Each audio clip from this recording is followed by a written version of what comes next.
This will truly be the golden age of America. That's what we have to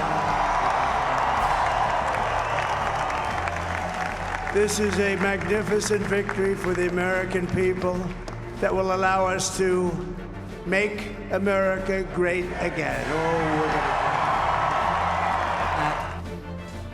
We welcome you to a special edition of CBS Mornings. Donald Trump will be the 47th president of the United States. That's according to our CBS News projection. Donald Trump is the first president since Grover Cleveland to be elected to non-consecutive terms. He will also become the oldest president ever sworn into office, beating President Biden's mark of 78 years old in 2021 by just a few months. Trump needed 270 electoral college votes to defeat Vice President Kamala Harris, and he's done it. In the end, the race was not as close as many predicted, with Trump not only beating Harris in key battleground states, but also winning the popular vote, something he's never done before. And as we showed you at the top, the former president celebrated last night at his Mar-a-Lago estate, along with family, friends, and allies. CBS News projects he will also have help in Congress. The Senate has flipped to Republican control. The House is still a toss-up, and of course, he has a conservative majority on the Supreme Court as well. Well, Tony Dokoupil had a late night and an early morning covering all of this for us. He's across from Mar-a-Lago. He's in West Palm Beach this morning. Tony, good evening, good morning. What can you tell us? What is the latest there? Gayle, you and me both. What a late night and what a moment in American history, really a wow moment in American history. One of the greatest comebacks in political history, as many people put it to me last night. Think about this. A twice impeached, 4 times indicted, once convicted candidate now appears, or is at this point, the president-elect of the United States for a second time. And inside that Trump watch party headquarters, I noticed the first bubbles of excitement, of exuberance around 9 p.m. There was dancing full on the floor by 11 p.m. And after the network started projecting Pennsylvania and then Wisconsin in Donald Trump's favor, pure joy from his supporters. I asked people to summarize how they were feeling in one word. I got one person telling me fantastic, another relieved, still another vindicated. And then, of course, they heard from the now president-elect himself. We overcame obstacles that nobody thought possible, and it is now clear that we've achieved the most incredible political thing. Look what happened. Is this crazy?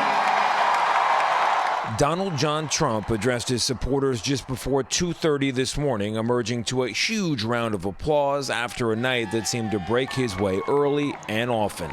I want to thank the American people for the extraordinary honor of being elected your 47th president and your 45th president.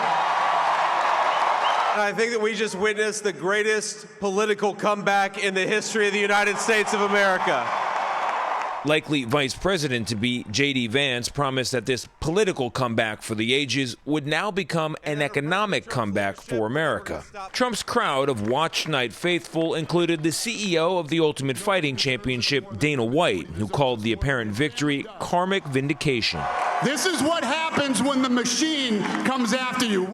Meanwhile, earlier in the night, Vice President Kamala Harris declined to address her own election night watch party at her alma mater, Howard University, leaving her campaign co-director to break the news to an already thinning crowd. We will continue overnight to fight to make sure that every vote is counted, that every voice has spoken.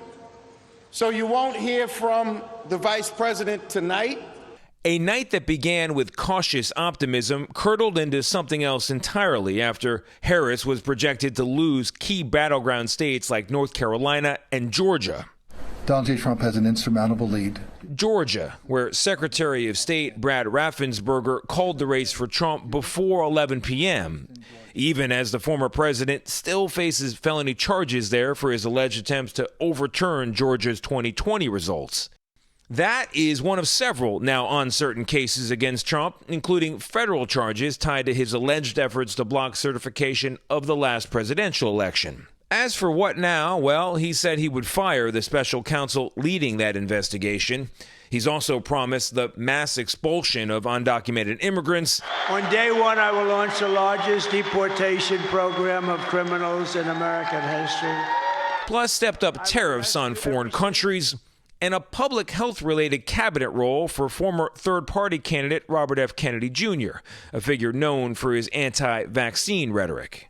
About his famous claim to act like a dictator for a day, his first day in office, that is, well, you can expect him to greenlight more drilling for oil. But for now, as most Americans say the country has been headed in the wrong direction, there was also an appeal to unity. Because we're going to help our country heal. We're going to help our country heal. We have a country that needs help, and it needs help very badly. And I'm happy to say that with me here in Florida is our tireless CBS News campaign reporter, Olivia Rinaldi. Olivia, you have one of the hardest jobs on the campaign. You've been following Donald Trump from the very beginning, been to more rallies than I'd say anybody, particularly on the CBS team. You're in a unique position to answer the question on a lot of people's minds right now, which is, how did he do this?